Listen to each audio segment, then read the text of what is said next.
Hello बच्चों, welcome to my channel हिसाब mathematics. बच्चों, ट्रायंगल में जो कॉन्ग्रुएंस ऑफ ट्रायंगल होता है, किसी ट्रायंगल को कॉन्ग्रुएंट प्रूफ करने के लिए हमारे पास जो दूसरा क्राइटेरिया होता है वो होता है ASA congruence rule. ASA means angle side angles congruence rule होता है, जिसे कहते हैं कोण भुजा कोण सरांग समता का नियम। तो किसी ट्रायंगल को प्रूफ करने के लिए कि हमारा कॉन्ग्रुएंट है या नहीं है, इससे पहले जो हमने कॉन्सेप्ट बताया होता है साइड एंगल साइड, भुजा कोण भुजा सरांग समता का नियम था। और ये है हमारा angle side angle congruence rule. Angle side angle congruence rule क्या होता है? ये कहते हैं कि अगर दो ट्रायंगल हैं और उन दो ट्रायंगल के दो एंगल्स सेम हो, इक्वल हो, और दोनों एंगल से जो इंक्लूडेड साइड्स हैं उनसे अंतर्गत जो भुजा है वो क्या होनी चाहिए? बराबर होना चाहिए। तो ये होता है हमारा angle side angle congruence rule. जैसे यहाँ पे हमारा रूल ये है कि two triangles are congruent if two angles and the included side of one triangle are equal to two angles and the included sides of other triangles.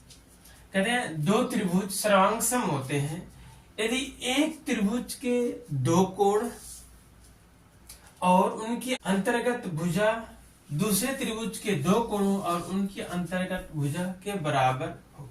ठीक है, दो एंगल और उनसे जो इंक्लूडेड साइड्स हो वो आपस में क्या होने चाहिए? इक्वल होने चाहिए। तब कहेंगे ये दोनों ट्रायंगल जो होते हैं कॉन्ग्रुएंट होते हैं। ठीक है, अगर हम एग्जांपल देखें तो एग्जांपल हमारा जैसे एक ट्रायंगल है, ट्रायंगल ABC, और एक ट्रायंगल हमारा है PQR। अगर इनमें हम देखें कि ये हमारा ट्रायंगल जो है कॉन्ग्रुएंट है या फिर नहीं है, तो क्राइटेरिया देखते हैं। तो अगर हम देखें in triangle ABC and in triangle ABC and triangle PQR, इन दो ट्रायंगल है, दोनों ट्रायंगल में देखना है कि दोनों ट्रायंगल हमारे कॉन्ग्रुएंट है या फिर नहीं है। ये एग्जांपल इनका है। और यहाँ पे देखें कि एक एंगल हमारा B है, जो एंगल B किसके बराबर है? इसमें एंगल Q के इक्वल है। कहेंगे एंगल, चूंकि angle B is equal to angle Q, जो कितना है? 60 डिग्री है। ये है क्या हमारा? ये एंगल है। ठीक है, और एक साइड्स है BC, यहाँ पे BC sides is equal to क्या है?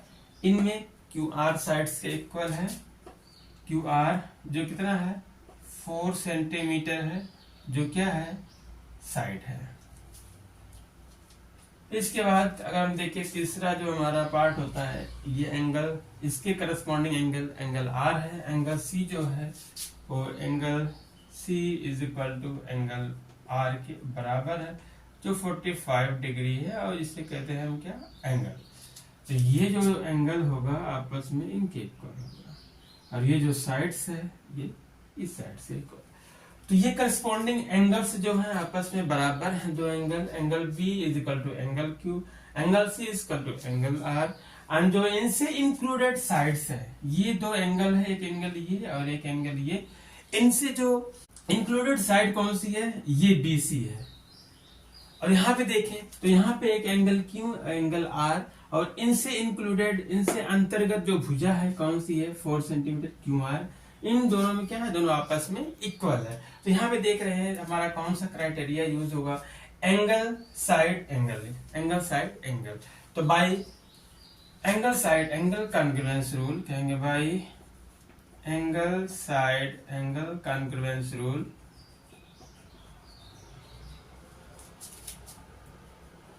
या फिर कहेंगे ASA सरांग समता नियम से, ये जो दोनों ट्रायंगल होंगे, ट्रायंगल ABC कॉन्ग्रुएंट होगा ट्रायंगल PQR। तो ये हमारा कॉन्सेप्ट होता है कॉन्ग्रुएंट प्रूफ करने के लिए किसी ट्रायंगल को angle side angle congruence rule या कोण भुजा कोण सर्वांग समता का नियम।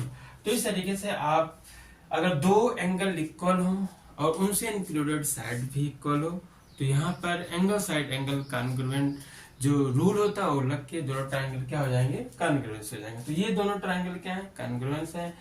बच्चों, आज का लेक्चर हमारा यहीं तक। नेक्स्ट लेक्चर में देखेंगे इसका प्रूफ। जो हमारा ASA कॉन्ग्रुएंस रूल है उसका प्रूफ हम नेक्स्ट लेक्चर में देखेंगे। ओके बच्चों, have a nice day, take care.